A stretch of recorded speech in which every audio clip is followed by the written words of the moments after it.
this video, we will learn strict equality and comparison operator for greater than and less than. These are the advanced comparison operators. We have already covered the basic comparison operators, so let's start. So I'll use a equals to 11, b equals to 10, and c is equals to 5. So for this, I'll say a equals to 11, b equals to 10, and c equals to 5. Let me log this to see its value. We have the value in the console now. So let's start from strict equals to. So strict equals to uses three equal signs. It checks both value and type. Let me show you in the console. If we say a equals b, this three equals sign are called strict equal sign. We have already covered two equal sign. Two equals only check the value of these variable, but three equals checks the value and the data type. So if the value of a and the data type of a is equals to b data type and value, then it will return true, otherwise it will return false. So right now a is 11 and b is 10, so their values are not equals to each other, but a is a number and b is also a number, so their data types are equals to each other, but value is not. So strict equals to require both to be the same, so it will return false for now. You can see here in the console it is returning false because they are not equals to each other. If we change b to 11, it will return true now, because now the number values are equals to each other and their data types are also equals to each other.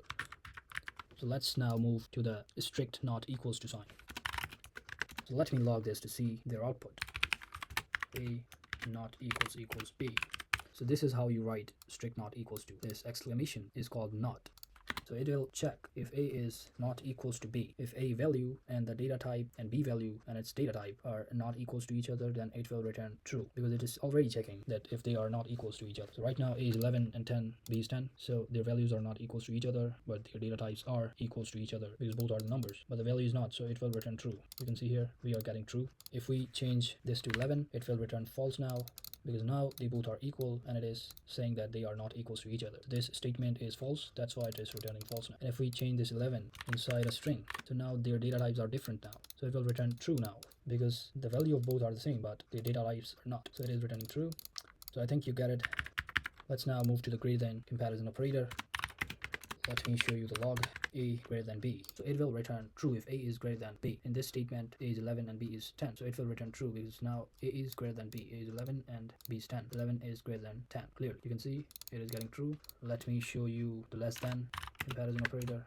So now it is saying a is less than b. If this is true, it will return true. If this is not true, it will return false. Right now it is returning false. Let me change it to c. Let me see if a is less than c or not. A is 11 and c is 5. So this statement is also false because a is greater than c and it is checking a is less than c. So it is getting false as well. Let's go to the greater than or equals to sign.